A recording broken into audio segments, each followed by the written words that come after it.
3 personas son asesinadas en la Florida, zona 19 de la ciudad de Guatemala. Sicarios dejan abandonado vehículo y armas.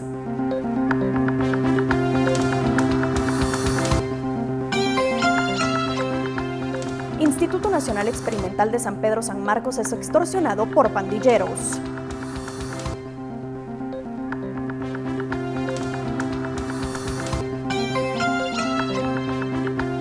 Más de 150 personas mueren en Colombia. Lluvias y crecida de ríos provocan avalancha que destruye todo a su paso.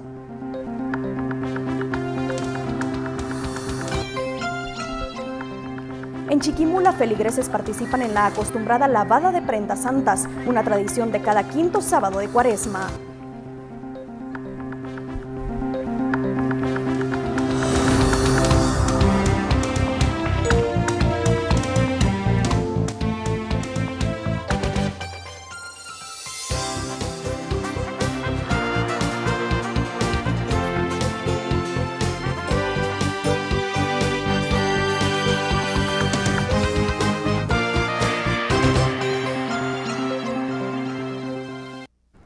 Buenas noches, bienvenidos a la emisión sabatina de Noticiero Guatevisión de hoy, 1 de abril de 2017. Soy Paula Osaeta y los acompañaré en este recorrido noticioso. 3 muertos y 2 heridos de bala deja ataque armado registrado en la colonia La Florida, zona 19. La versión de testigos es que hombres armados que viajaban en un vehículo dispararon contra un grupo de personas que bebían licor frente a un centro nocturno. Como resultado del ataque fallecieron Néstor Diegues Brán, Jorge Luis Villatoro y Estuardo Peña Rodríguez. El hecho ocurrió esta mañana en la 7ª Avenida y Calzada San Juan, colonia La Florida, zona 19. Los testigos indicaron que un grupo de personas se encontraban consumiendo licor frente al centro nocturno Hollywood, cuando los sicarios que se conducían en un vehículo Corinto y otro gris los atacaron con armas de grueso calibre. La Policía Nacional Civil cerró toda la cuadra para recabar las evidencias y contabilizaron al menos 29 casquillos. A 4 kilómetros del hecho criminal fue localizado un vehículo con armas, municiones y cargadores que está relacionado al ataque armado. En esta cuadra se mantiene mucho drogadicto, es una venta de drogas, no dejan circular a ciertas horas de la noche debido a la misma venta que se mantiene, balacera pues hay cada poco.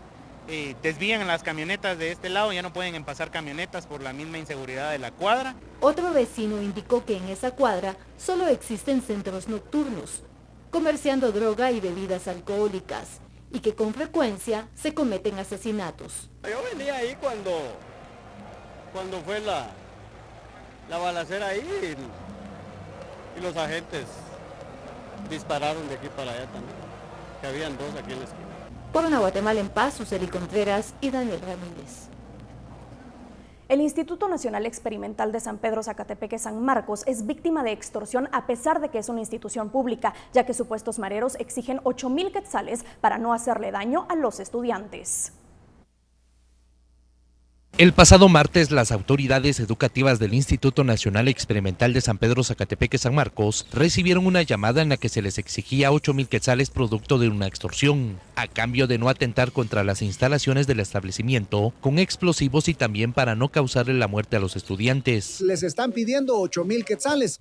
Es una acción totalmente ilegal, según los relatos ahí que telefónicamente recibieron de que iban a provocarles la muerte, que le iban a cortar sus cuerpos, ¿verdad?, en partes y que los iban a colocar en bolsas. Las denuncias fueron puestas ante la Fiscalía del Crimen Organizado del Ministerio Público, quienes ya han iniciado con las investigaciones para evitar la zozobra y la angustia de los padres de familia. Realmente eso es muy preocupante. Yo como madre de familia me duele y me preocupa realmente que mandar a mi hija y con esa angustia de que algo le vaya a pasar. Supuestamente sí son de la Mara, no sé si es la 18 Sabaltrucha, no sé, pero sí son mareros. Dice. Las autoridades del establecimiento ya han reunido a los padres de familia y se les brindaron algunas recomendaciones como el evitar que utilicen el uniforme fuera del horario de clases, revisar los teléfonos celulares y las redes sociales de sus hijos, y quedaron prohibidos los trabajos en grupo fuera del instituto, mientras que al ingreso del establecimiento se lleva un registro de las personas que ingresan. Por una Guatemala en paz, Whitmer Barrera. Antigua Guatemala se está llevando a cabo la reunión semestral de la Sociedad Interamericana de Prensa. Hoy invitados y periodistas discutieron, entre otros temas, los medios de comunicación y la llegada de Donald Trump a la presidencia de Estados Unidos. En este segundo día de trabajo, la reunión semestral de la Sociedad Interamericana de la Prensa estuvo marcado por los informes sobre la situación de la libertad de expresión en los países participantes, entre ellos Venezuela, Ecuador, Bolivia y sobre todo la situación de México, en donde se lamenta la muerte de varios periodistas. Alejandro Sandoval rindió su informe de esta situación en Guatemala, destacando el asesinato de 2 periodistas departamentales. 2 lamentables asesinatos que tiene que ponernos tristes porque pues no es la manera de resolver las diferencias. Claramente, además se reportó acerca de pues algunas complicaciones que se tiene de parte de la prensa nacional para cubrir particularmente al presidente de la República y en general a su gobierno. En horas de la tarde se discutió sobre la relación del gobierno de Donald Trump con la prensa de ese país. Sí, claramente el nuevo gobierno de Estados Unidos, el gobierno del presidente Trump, es en este momento un riesgo para la libertad de expresión, particularmente por las acciones y comentarios que ha hecho el presidente Trump en contra de los medios informativos y de los periodistas. Sin embargo, pues no es la misma situación que América Latina. Estados Unidos tiene una mejor legislación y una mejor estructura de pesos y contrapesos. Con información de Julio Sicán, Noticiero Guatevisión, Carlos Roquel. El tribunal venezolano dio marcha atrás este sábado a 2 sentencias con las cuales se adjudicó las facultades del Parlamento. El máximo tribunal venezolano dio marcha atrás este sábado a 2 sentencias con las cuales se adjudicó las facultades del Parlamento dominado por la oposición y que además conferían amplios poderes al presidente Nicolás Maduro. La decisión fue resultado de un acuerdo entre los representantes de los poderes públicos, excepto el legislativo, convocados por Maduro tras el fuerte rechazo internacional que desataron los fallos emitidos esta semana. Acusado de servir al gobierno, el Tribunal Supremo de Justicia suprimió partes de ambas sentencias. Así, por un lado, revirtió su decisión de asumir las funciones de la Asamblea, alegando que se encontraba en desacato a sus fallos, y del otro, anuló los poderes que había otorgado a Maduro para revisar la legislación sobre delincuencia organizada y terrorismo. Las decisiones emanadas del Tribunal Supremo de Justicia no han despojado al Parlamento de sus funciones, así como tampoco lo han disuelto o anulado, y reconoce la inmunidad parlamentaria como una garantía de la función legislativa. Las fuertes lluvias y las crecidas de varios ríos en el municipio de Mocoa, en Colombia, causaron una avalancha de lodo que destruyó todo a su paso, dejando más de 150 muertos. La crecida de los ríos Mocoa, Mulato y Sancoyaco causaron una enorme avalancha sobre el municipio de Mocoa en el departamento de Putumayo, en Colombia. Las correntadas de agua y lodo destruyeron 3 barrios y otros 14 quedaron muy afectados. La tragedia ha causado la muerte de más de 150 personas y ha dejado más de 180 heridas. Alrededor de 2.500 personas trabajaron en el rescate de quienes habían quedado bajo los escombros, entre ellos miembros de la Cruz Roja, bomberos, ejército y defensa civil. De acuerdo a las mediciones del gobierno, solo en la noche del viernes cayó un 30% de la lluvia que se precipita normalmente durante todo un mes.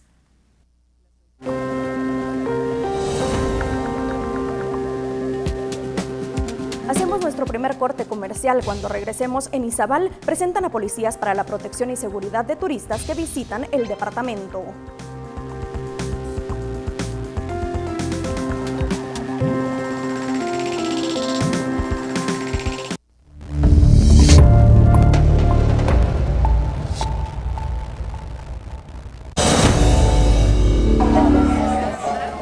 Agentes de la Policía Nacional Civil y Policía Municipal de Tránsito se graduaron este sábado en Puerto Barrios, Izabal, del curso básico de patrullaje en bicicleta como parte de un proyecto que realiza la organización RTI Internacional, financiado por la Embajada de Estados Unidos. Los agentes estarán brindando seguridad a turistas durante la época de Semana Santa y posteriormente quedarán ubicados para servicios de información y apoyo a la ciudadanía. Constantino Ixpata, jefe de la Comisaría 61 en Izabal, indicó que además se graduaron agentes para apoyo en el municipio fronterizo de Melchor de Mencos, en Petén.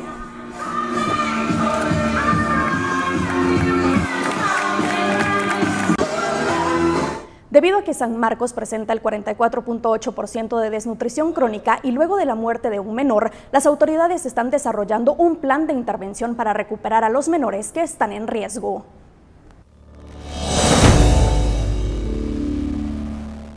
Para detectar casos de desnutrición crónica y aplicarle los tratamientos de recuperación correspondientes, la Comisión Departamental de Seguridad Alimentaria y Nutricional de San Marcos se encuentra elaborando un plan de intervención que aglutina diversas propuestas que fomentan mejorar la calidad de vida de las familias de los niños con este diagnóstico. Atención al tema de agua, al tema de nutrición principalmente, quizá el establecimiento de un centro de recuperación nutricional, establecimiento de infraestructura productiva. Es enfocada en, como te digo, en los 4 ejes programáticos de la estrategia. Son diversas las acciones que estamos encontrando. San Marcos registra el 44.8% de desnutrición. De esto se ha confirmado la primera muerte del presente año por desnutrición severa. Tenemos la primera muerte confirmada por el Ministerio de Salud Pública. Se trata de un niño de 9 meses del municipio de Comitancillo. Presentaba una desnutrición aguda severa, ¿verdad? Y presentó algunas complicaciones y pues lamentablemente falleció. El plan de intervención para casos de desnutrición tendrá como fuente financiera el Consejo Departamental de Desarrollo, sin embargo con presupuesto del año 2018. Por una Guatemala en paz, Whitmer Barrera. Hay mujeres que destacan en Sololá. Hoy les presentamos a quien fue alcaldesa indígena y ahora ha organizado un grupo de 92 mujeres para la fabricación de productos de amaranto.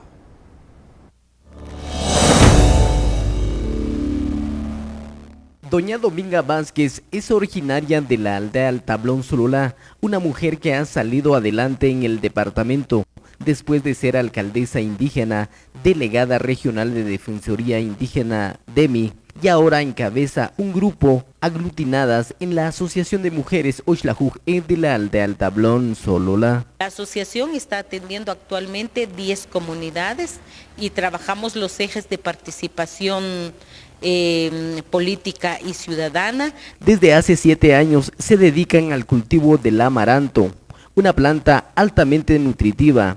Con esto buscan cómo implementar el consumo en escuelas y organizaciones sociales en busca de mejorar la nutrición de las familias y niños. Lo vemos sumamente importante que se incluya dentro del huerto familiar, puesto que se puede consumir desde las hojas hasta las semillas. Fabrican con este tipo de planta una harina instantánea para la elaboración de productos nutritivos como pan, galletas, panqueques, leche de amaranto y poporopos, asimismo productos cosméticos como crema para la piel y el rostro, medicamentos naturales, entre otros. 92 mujeres son las que forman la Asociación de Mujeres Oxlajuj. Ahora cuentan con una fábrica y procesamiento del producto. Por una Guatemala en paz, desde el departamento de Sololá, Ángel Julajuj, Noticiero Guatevisión. Más de 100 años de tradición y fe son los que decenas de personas viven cada quinto sábado de la Cuaresma, fecha en la que llegan a las riberas del río San José en Chiquimula para lavar las prendas que usará la imagen del Señor sepultado y Jesús Nazareno. Esta actividad une a más de 400 feligreses que junto a su familia visitan las pocas aguas que aún quedan en el referido río para realizar lo que ellos denominan como el lavado de prendas santas. Rosa Elena Javier Feligrés narró que en la cabecera local esta es la única tradición en su tipo, la cual tiene más de un siglo.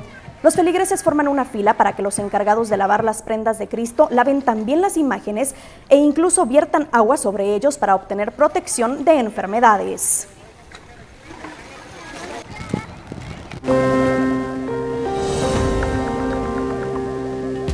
Un nuevo corte comercial. Al regresar en Noticias del Deporte, le estaremos hablando todo sobre el deporte nacional e internacional.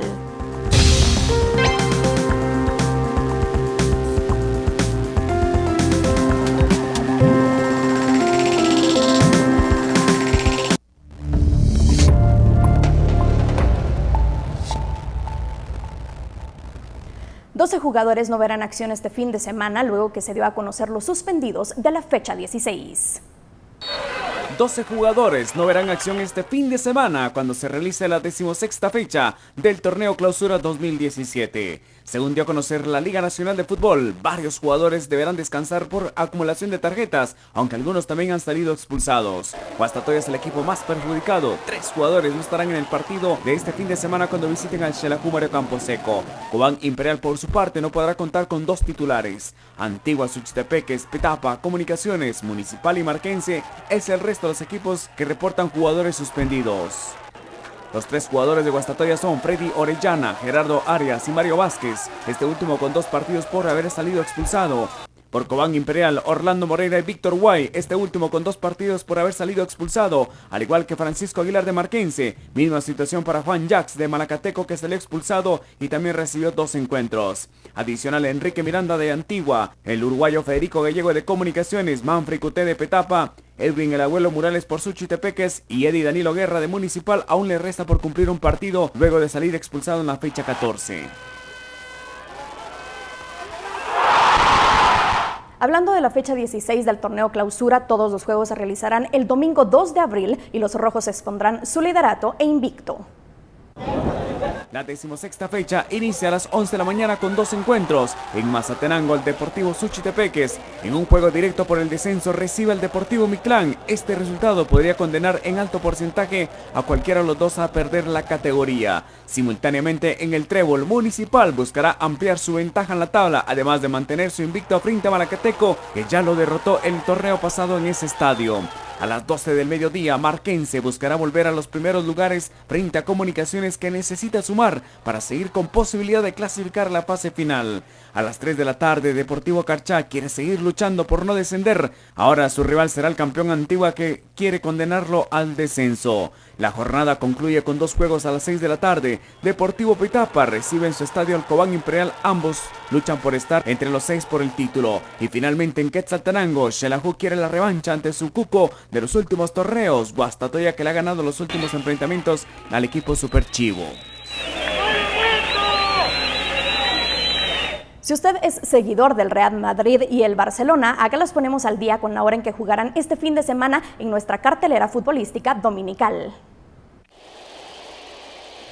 El fútbol internacional para el domingo arranca desde las 4 de la mañana con la Liga Española, donde el Sevilla, que dependiendo del resultado del Atlético de Madrid el sábado podría salir de puestos de Champions directo, recibe al Sporting de Gijón. A las 8:15 de la mañana, el líder, el Real Madrid, recibe al Alavés. Una hora después, a las 9, un juego atractivo en la Liga Premier de Inglaterra entre el Arsenal y el Manchester City, que aún guarda alguna posibilidad de alcanzar los primeros lugares del torneo. A la 1:15 de la tarde, el Barcelona visita la difícil cancha del Granada. El cuadro culé necesita de la victoria, aunque ya conocerá el resultado del equipo merengue. Simultáneamente en Italia, el superlíder, la Juventus, quiere mantener la ventaja en la tabla y acercarse al Scudetto al visitar al tercer lugar del torneo, el Napoli. En la Ligue 1 de Francia, el Nice, que marcha tercero, buscará acercarse al Mónaco, y el Paris Saint-Germain, que no tendrán actividad este fin de semana. Nuestro psicólogo Arturo Archila nos trae una reflexión para que como seres humanos sigamos adelante con nuestro crecimiento personal.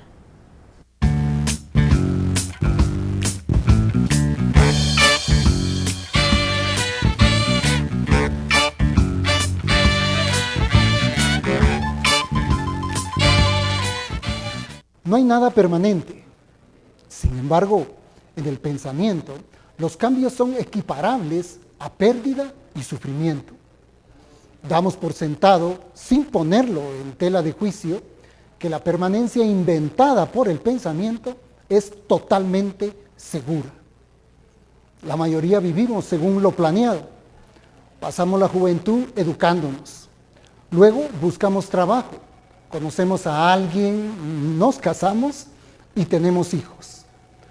Procuramos tener éxito en lo que hacemos e intentamos realizar nuestros sueños.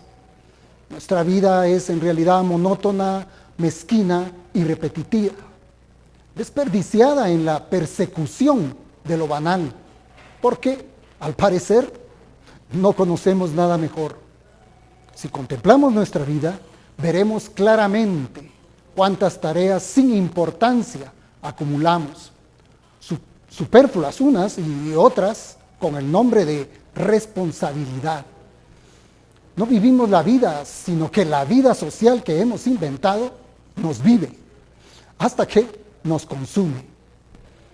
La vida imaginaria tiene su propio impulso, nos lleva y nos trae. A veces tenemos atisbos de conciencia que nos permite darnos cuenta del desperdicio de vida y nos angustiamos y nos da miedo. Pero es algo que solo nos dura hasta el desayuno y luego regresamos a lo mismo. Queremos liberarnos, cambiar nuestra vida, pero no le conferimos toda la energía ni la pasión necesaria. Al parecer, solo aquellos que conocen la fragilidad y la impermanencia de la vida comprenden que la vida se cambia ya, en cada instante y en cada acción.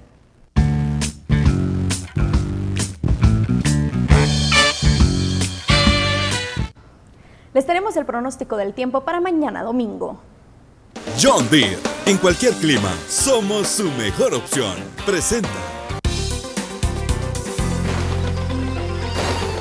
Muy buenas noches a todos ustedes. Condiciones del clima para mañana domingo. Prevalecen pues cielos bastante despejados en Ciudad de Guatemala, en toda la costa sur, departamentos situados en el oriente, el departamento de Izabal y de Petén. Podríamos tener alguna lluvia sobre la franja transversal del norte y en el sector de la boca costa o suroccidente. Estas son las temperaturas máximas y mínimas. La meseta central y occidental podría encontrarse entre los 13 a los 27 grados en Ciudad de Guatemala, entre los 8 a los 21 en Quetzaltenango, Huehuetenango entre los 12 a los 31, Sololá con una mínima de 9 y una máxima de 21, San Marcos entre los 8 a los 19, una temperatura bastante parecida en Totonicapán con una mínima de 8 y una máxima de 22 grados según nos ha informado Clima Ya.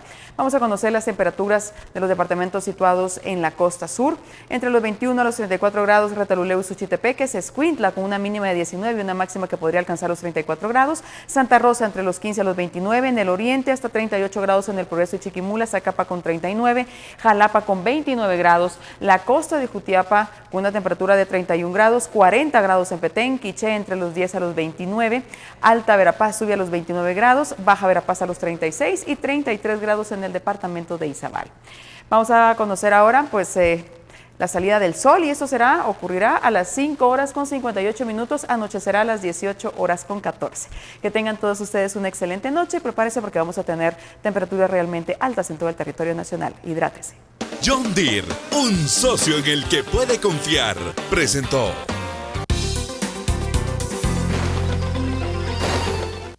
Nuestros compañeros vienen después del corte comercial con una nueva entrega de Panorama Político para discutir los últimos acontecimientos de esta semana. Soy Paula Osaeta y les deseo una feliz noche.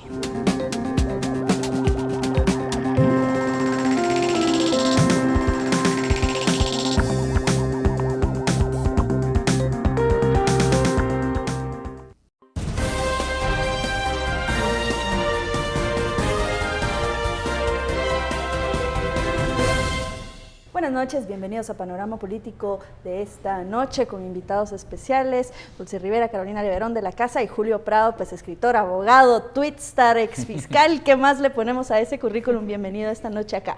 Pues muchos temas que hablar y pues empezamos con uno que despertó polémica esta semana y fue la captura de clientes de un prostíbulo en la zona 11. ¿Por qué digo que despertó polémica? Pues muchos decían por qué a los clientes se capturan en esta ocasión. Sin duda es algo que pone nerviosos a bastantes personas. A ver, ¿por qué a los clientes? Carol, danos un antecedente y lo...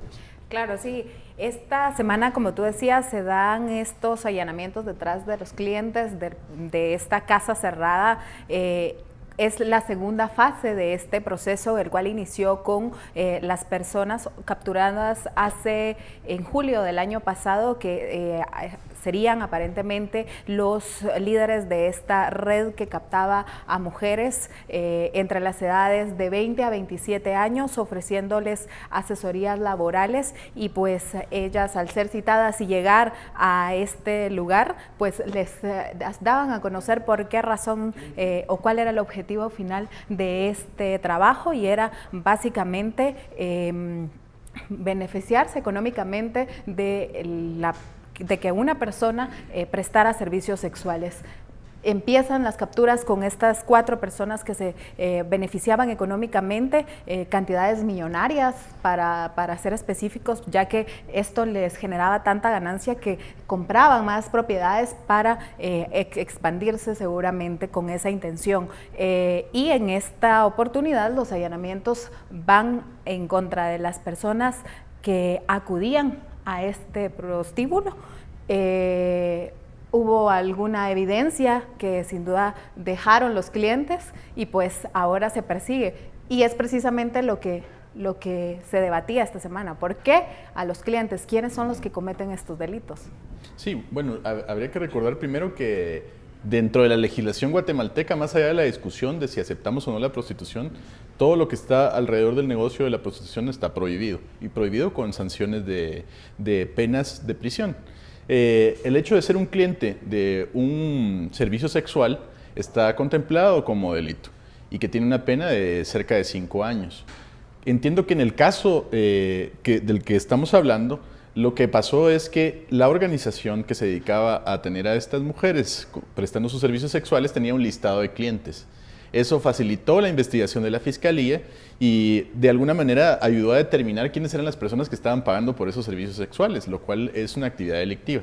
Por un lado entiendo yo eso y por otro lado entiendo de que si bien es delito, la gente aquí no lo considera como tal. Es una actividad normal que va añadida al hecho de ser hombre.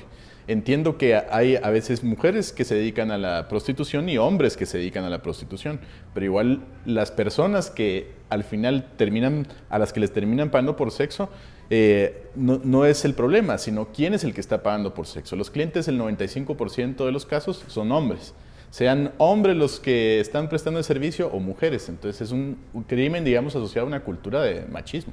Y es que al final, si realmente no hubiese clientes o no hubiese demanda, no estaría esa actividad.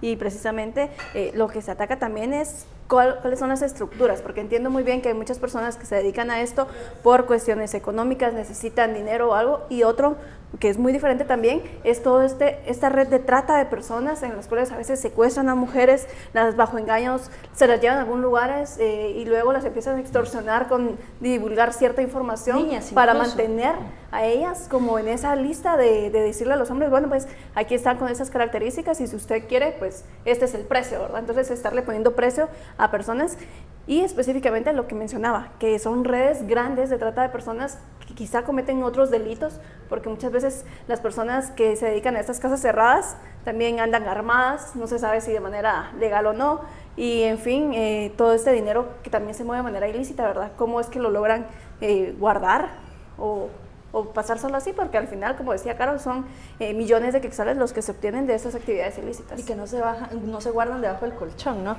A ver, Julio, tú que estuviste en esta fiscalía por muchos años, ¿qué diferencia hay entre un cliente de una casa cerrada como esta y los clientes que vemos haciendo fila, platicando entre ellos en la línea? Porque finalmente están frente a la Policía Nacional Civil, a un costado, y ahí no pasa nada. Sí, bueno, esencialmente ninguna diferencia. La diferencia es el precio del servicio por el que van a pagar. Y también ese precio, en el caso de este prostíbulo que funcionaba en una casa que aparentaba ser una oficina de servicios laborales, lo que les ofrece es la discreción. Una discreción que al final no les sirvió de mucho porque tenían un listado de clientes. Y pagaban con tarjeta de crédito. Y por otro lado, entiendo que el caso que mencionas, que está frente a la Policía Nacional Civil, es inentendible de por qué, siendo delito, la Policía Nacional Civil, teniendo sus oficinas principales, donde el director tiene sus oficinas enfrente, aún no hayan hecho nada por frenar, digamos, ese negocio ahí. Y eso lo que nos dice es una distancia entre lo que la ley sanciona y lo que la gente hace, lo que la gente en verdad permite. Y dentro de esa gente hay que incluir no solo a la población, sino a las autoridades. Al final creo que el problema es que dentro de las autoridades mismas todavía está ese criterio igual que mueve a la misma población de machismo de esto no es delito. Entonces lo van dejando a un lado como si no fuera algo malo. Incluso en este caso, los clientes o el perfil de clientes que recibía esta casa, que es decir, también se promocionaba en Facebook, tenía una página web para ofrecer los servicios a los clientes y jalar a clientes. Entre estos habían estudiantes universitarios, catedráticos y servidores públicos.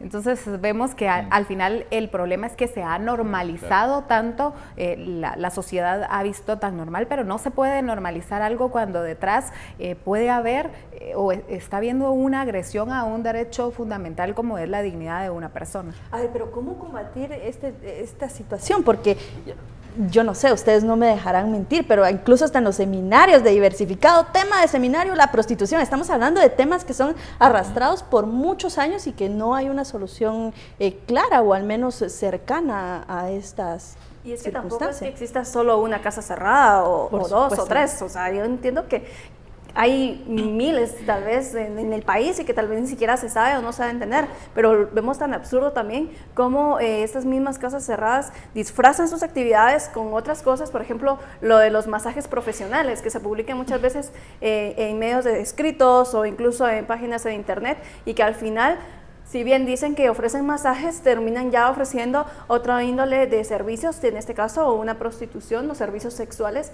remunerados. Julio, ya para cerrar, ¿qué es lo más preocupante de este tema? Porque tarde o temprano es una realidad que nos va a costar caro.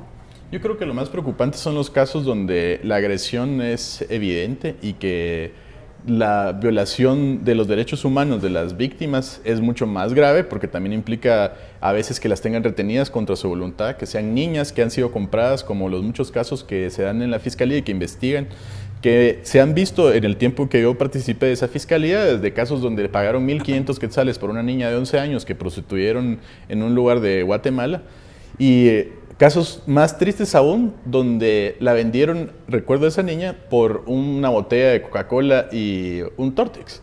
Y venderla, decir, aquí está, llévesela y ya no la quiero. Ahora, lo que pasa es que otra vez nos vuelve a poner el tema de la niñez y adolescencia vulnerable, ¿verdad? Porque principalmente por ahí vienen todas estas víctimas de estos hechos más graves, pues provienen de esas mismas personas que, por ejemplo, terminaron en el Hogar Virgen de la Asunción. Recordemos que muchas de las que estaban ahí también se hablaba de que podían ser víctimas de estas redes de trata. Lo que buscan estas redes es aprovecharse finalmente de toda esta niñez y adolescencia en abandono, que desafortunadamente en Guatemala es bastante. Bueno, sin duda un tema por el cual hay mucho que profundizar aún y muchas cosas por hacer a todo nivel, sobre todo esa protección a la niñez y juventud en vulnerabilidad. Vamos a un corte comercial y regresamos con más temas de interés acá en Panorama Político.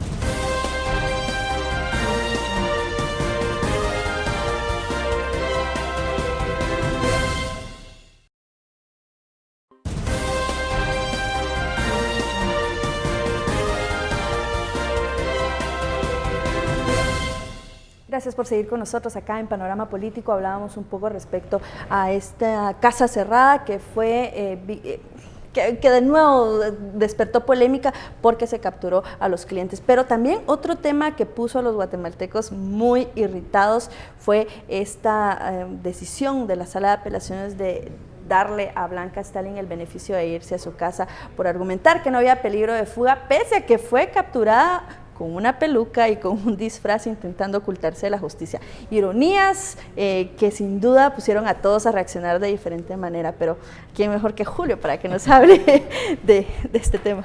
Sí, bueno, yo creo que el dar medidas no es que sea de por sí mismo un hecho negativo. El problema es a quién y con base a qué fundamento. Creo que todos hemos percibido en este caso que lo que se dan son los elementos precisamente para lo contrario, que la persona guarde prisión. Primero porque lo que tienen que valorar los tribunales es si esta persona tiene antecedentes de querer evadir a la justicia o posibilidades, digamos, racionales de que pueda intervenir en el proceso judicial. Y yo creo que en este caso las dos variables que pide la ley se pueden cumplir. Primero, con lo de la peluca, creo que es importante también recordar que la peluca desapareció y puede que haya sido un elemento que el tribunal no haya valorado. Sin embargo, además sí tiene de que no estaba en su residencia, que durante la aprehensión hubo resistencia y que incluso se inició un nuevo proceso por esos hechos de resistencia a entregarse finalmente a la justicia y que pudiera procesársele como es debido. Y luego, pues, la obstaculización a la investigación, lo que dice es si la persona se puede demostrar que tiene la capacidad de influenciar en jueces, testigos, peritos, y quién más que alguien que está dentro de la Corte Suprema de Justicia, que de lo que se le está investigando es precisamente de eso, de tener una relación de poder y aprovecharse de ella para intervenir en un proceso donde su hijo estaba siendo investigado y en este caso ya llevado a debate. Creo que los elementos pues lo que nos dan es una contraria razón a lo que opinó la sala. Y lo pudimos observar, por ejemplo, cuando ella se llega por primera vez al juzgado y quien la está juzgando le dice, mire, disculpe, con mucha pena voy a tener que ligarla a proceso, usted sabe que la quiero, que la admiro. O sea, eso es frustrante para quien lleva una investigación en un caso como esto.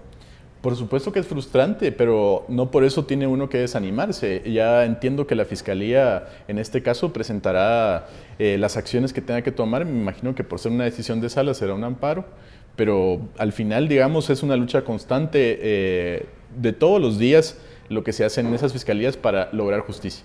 Finalmente vimos como Blanca Stalik no logró quizá su objetivo inicial por el cual está siendo juzgada, que es que se otorgara una medida sustitutiva a su hijo y por la cual se menciona que ella habría ejercido presión a un juez, pero sí lo logra para su caso.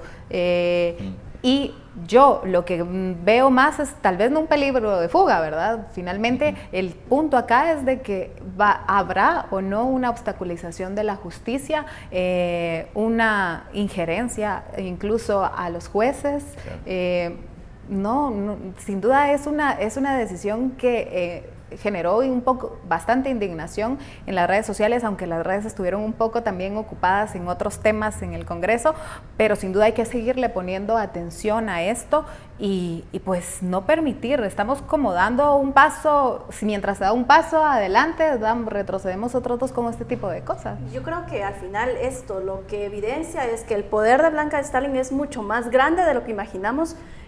Incluso en esta mesa que lo platicábamos y que planteábamos escenarios, creo que el poder de ella llega más allá y eso lo evidencia con esta medida sustitutiva obtenida por una sala y al final también lo que pone en duda, como ya lo hemos mencionado, es el delito por el cual ella está, es tráfico de influencias. Cuando era magistrada vino y, bueno, cuando estuvo en el cargo como tal, quiso presionar a un juez para que otorgara una medida sustitutiva. Entonces, ¿bajo qué argumentos se puede decir que ella no va a hacer lo mismo ahora? Que igual sigue siendo magistrada porque nunca se le logró sacar de la Corte Suprema. Entonces, digo esto porque de verdad los jueces creo que fallaron mucho y creo que hay que ponerle mucha atención a todo esto porque no es posible, ¿verdad? O sea, estamos hablando de un delito fuerte y un delito de alguien que estuvo en el cargo. Entonces, ¿qué podemos esperar ahora para el resto de la investigación, para el resto del proceso? No solo en el caso de ella, sino también en el caso de su hijo y también de otras redes más que tienen vinculadas incluso a familiares de ella. A ver, en estos casos de corrupción y en estos casos tan escandalosos y tan de alto impacto, pues muchos dirían que quieren a todos presos y que los quieren en la hoguera y que los quieren crucificados y que los quieren de mil formas, pero ¿solucionamos algo metiendo a todos a la cárcel y teniéndolos a todos en la cárcel? ¿Deben estar todos en la cárcel mientras estos procesos se van investigando o qué debería ser lo ideal en estos casos, Julio? Bueno, la libertad siempre tiene que ser la regla y luego habrán las excepciones como creo que puede ser este caso. Creo que aquí lo importante también, y planteándose los escenarios, y es importante lo que recordaba Dulce, es que ella sigue siendo magistrada y nada ahora, si esa medida que le dieron se hace efectiva, le impide llegar otra vez a la silla que tiene en la Corte Suprema de Justicia. Eso es un mensaje, digamos, que puede dañar bastante a una entidad gubernamental que ya tiene bastante dañada su imagen, que es la Corte. Creo, por ejemplo, que en el caso de pensar, digamos, si es necesario que siempre las personas que van a ser investigadas vayan a prisión, creo que eso no es cierto. Primero porque se le crea un enorme inconveniente al sistema penitenciario, que ya de por sí es un sistema disfuncional. Solo el año pasado murieron más de 100 de personas dentro de las cárceles. Eso significa que el Estado es incapaz de velar por la seguridad de las personas que están allá adentro. Entonces, quiere decir de que si seguimos con la política de ingresar a cada persona que es investigada a las prisiones, lo que estamos haciendo es ingresarla a un lugar donde no tiene ninguna garantía de que el Estado vaya a protegerle la vida. Y eso tampoco puede ser, digamos, una cuestión aceptable. Y que es inocente hasta que se le demuestre lo contrario. Pero es que también vemos algo que, por ejemplo, llama la atención, es que en estos casos de altos funcionarios, de personas con mucho poder, sus casos se resuelven, pero así.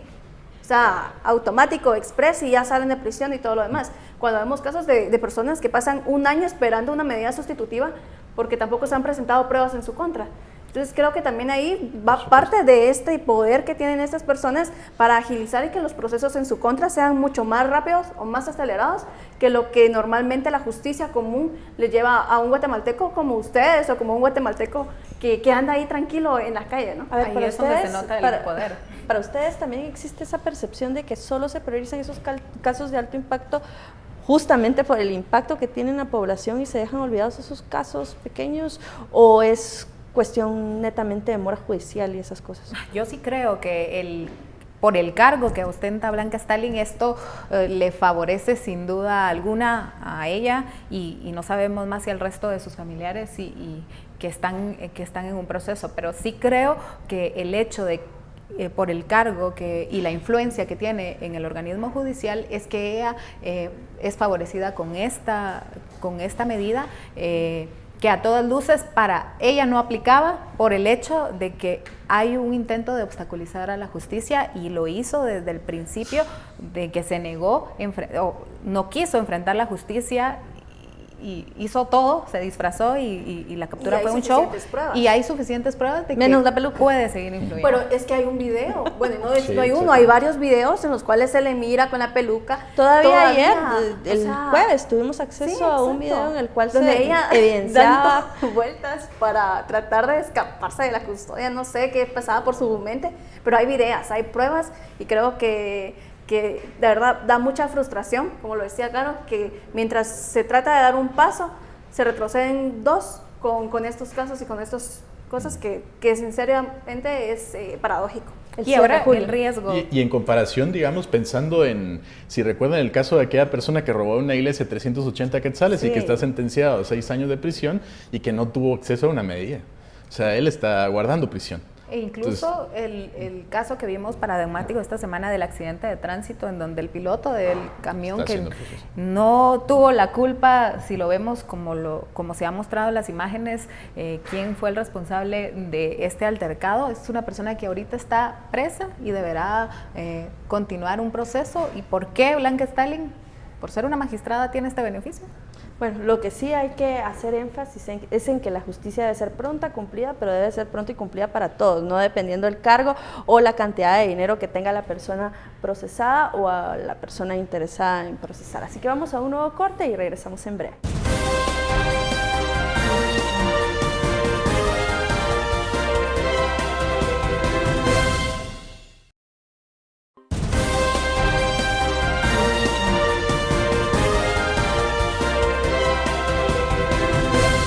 Bueno, el viernes por la mañana se realizaron varios allanamientos para dar con 2 exdiputados y también con un exalcalde por financiamiento electoral ilícito. Personajes que muchos sabían que la justicia estaba detrás de ellos desde hace mucho tiempo y también que les tardó en llegar esa orden de captura, esa visita a las 6 de la mañana en su casa, que sin duda para muchos ha de ser bastante desagradable. A ver, fue por financiamiento electoral ilícito, peculado por uso, tráfico de influencias y asociación ilícita.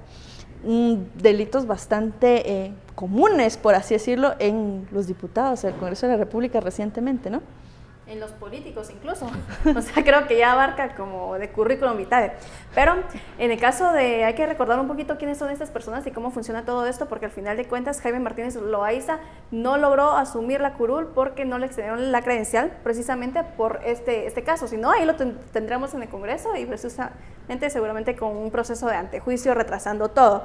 Pero vemos también cómo estas estructuras de poder también, volvemos a lo mismo, tienen pues la capacidad de cometer ciertos ilícitos y además agarrar dinero ilícito para sus campañas y a través de este dinero lograr llegar al poder. Lo veíamos con ellos en este caso de lavado de política, que también ya hubo un proceso abreviado con Edgar Barquín, que es hermano de Manuel Barquín, capturado por este caso, y que estuvieron juntos también en la campaña con Martínez Loaiza, y que precisamente fue el señalamiento que se les hizo, que utilizaron parte de dinero ilícito venido del famoso chico dólar para poder llegar al poder. Y que al final creo que demuestra también un poco cómo funciona el Partido Patriota, el Partido Líder y incluso todos, porque no es una cosa que tenga el monopolio un solo partido, ¿no?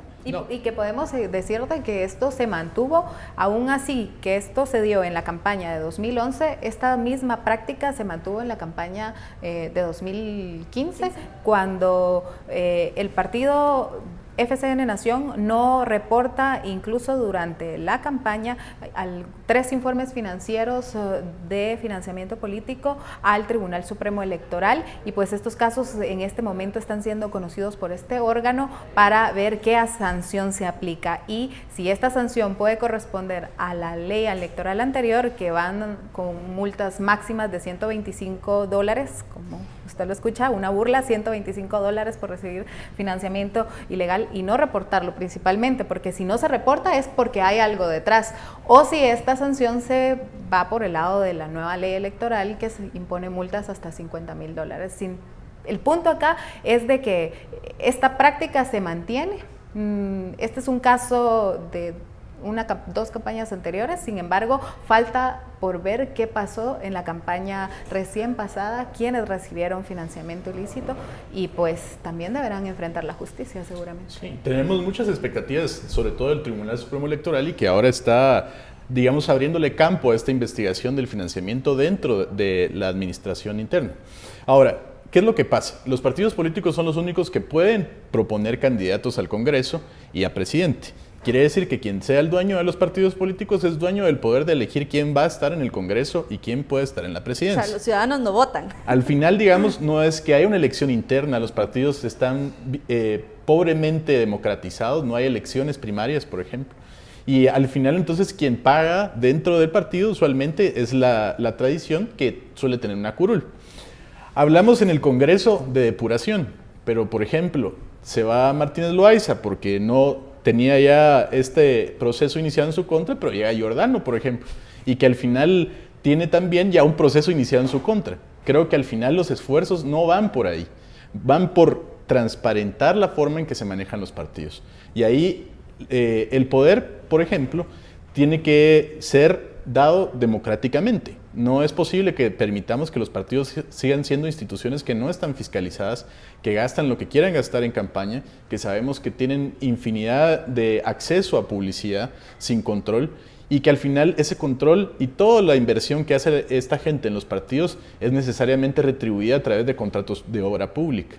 Y que es lo que tenemos que combatir, porque la corrupción empieza desde los partidos políticos. Sobre todo ese financiamiento que luego deben pagar, y lo pagan pues con dinero del Estado, con contratos estatales, plazas, como lo vimos en varios casos, plazas fantasma, también el caso de los canales, son muchas situaciones ahí, ¿no? Claro, y como decía Prado, cómo se manejan los partidos, pero también cómo la autoridad actúa sobre ellos, porque también en esta semana vimos cómo se intentó perseguir a un exdelegado del Tribunal Supremo Electoral por un procedimiento anómalo de inscripción, en donde el partido literalmente puso a quien quería ocupar en la primer casilla y no la persona que habría sido electa en esta asamblea extraordinaria que hacen los partidos para elegir a sus candidatos. Finalmente, la juez declaró falta de mérito. Pero la elección fraudulenta. Pero la elección fraudulenta y el antecedente sigue ahí, y esa es la forma en la que los partidos se manejan, y la ley, las herramientas para controlarlos y fiscalizarlos están, solo es cuestión de voluntad de aplicarlo también. Con las reformas del año pasado aprobadas en el Congreso a la ley electoral, creo que sí se dio como un avance en cuestión de fiscalización hacia los mismos partidos, pero creo que también falta más, y por eso hay que estar también atentos a la segunda generación de reformas, como le han llamado, que incluso ya se está trabajando en el Congreso. Lo que mencionaba, pues aquí ustedes, que lo comparto también, es esto de democratizar realmente a los partidos políticos, y una de las propuestas es los listados abiertos, porque por lo menos en lo particular yo voto por una persona, pero el problema es de que esa persona a veces va en la casilla quinta, entonces al final no termino votando por ella, sino que termino votando por el primero en la casilla. Entonces creo que también esos listados en muchos abiertos, casos es el que ha pagado más por estar en esa primera casilla. Esos listados le permitirían a la ciudadanía pues decir, miren, yo voto a esta persona porque la conozco, porque he visto su trabajo, o porque me parece su visión, su ideología, su proyecto de trabajo, y no al final estar votando solo por un partido que ha puesto en las primeras casillas a gente que ha dado más dinero, a gente que les va a representar, corresponder sus intereses dentro del Congreso a través de leyes, o bien que después van a recibir pues otros beneficios, como lo hemos visto como siempre, con plazas, contratos y demás, no solo en los ministerios, sino también en las gobernaciones departamentales, y pues en todas las instituciones, que al final es el mismo guatemalteco que con sus impuestos le da al gobierno el que termina también pagándole a estas personas que llegaron al poder. Y que al final también algo que hay que ver y hay que tomar en cuenta es que no hemos visto procesos por financiamiento en el caso de los partidos que ya han desaparecido, como lo es el Patriota y Líder. Hay algo todavía ahí en el caso del Líder, pero esto ya fue en el ejercicio del poder, pero digamos que igual dentro de la campaña previo. ¿Y qué pasa? Solo se han cancelado los partidos, pero debería de haber un seguimiento, como lo es en este momento el caso del partido oficial, en donde no hay todavía luces de qué pasó, qué tipo de financiamiento recibió. Sí. Lo que pasa es que las auditorías electorales en ese entonces eran nulas o escasas. Se basaban en lo que el partido les quería decir y no, digamos, el tribunal tenía una organización que le permitiera, e incluso dentro de ello, una ley que le permitiera también ser un poco más agresivo en esa auditoría. O magistrados que simplemente estaban colaborando. Bueno, yo creo que el caso de cooptación del Estado, por ejemplo, donde ya se está procesando a personas de muy alto nivel por casos de financiamiento electoral ilícito, creo que es un paso y también una luz verde a que se investiguen estos otros casos que vienen y también a que señalemos a todos esos líderes eternos, candidatos presidenciales que ahora están bastante calladitos porque posiblemente también sean alcanzados. Sí, bueno, las elecciones evidentemente para muchos han sido un negocio. Uno no entiende desde la perspectiva de un espectador normal cómo es posible que haya candidatos que se lancen 4 o 5 veces y que tienen 0 posibilidades de ganar y que tienen estas plataformas políticas que tienen también como escasa presencia dentro del país. Y es porque precisamente los partidos políticos se convirtieron en una forma de captar dinero y captar recursos, no necesariamente para que se invierta en promover a la organización, sino también las finanzas propias de los candidatos. Entonces creo que en ese negocio, que es muy oscuro, porque al final de lo que se está hablando es la forma en que el poder se relaciona con la gente, lo que hay que hacer es poner mucho ojo en eso. Y creo que también sobre los magistrados, por supuesto, hay que poner el ojo. Principalmente porque ellos fueron electos también por el Congreso. Y el Congreso mismo, que al que ellos le permitieron pues todos estos beneficios cuando estaban en los partidos políticos. Bueno, ya hemos llegado al final de Panorama Político esta noche. Yo sí quiero hacer énfasis en que si bien este caso de cooptación del Estado, en el cual pues tú participaste, es una luz verde ya para todo este tema de financiamiento electoral y como que nos desnuda cómo era que funcionaban estas organizaciones partidistas o al menos cuáles eran los fines reales de su creación, creo que no es el único caso, hay que estudiar pues a los demás partidos, pero sin duda es un gran avance para la democracia guatemalteca. Muchísimas gracias a ustedes por estar en casa observándonos, participando con nosotros vía redes sociales. Les invitamos a seguir viendo la programación de Guatevisión y mañana la emisión dominical con nuestro director Haroldo Sánchez. Muy buenas noches.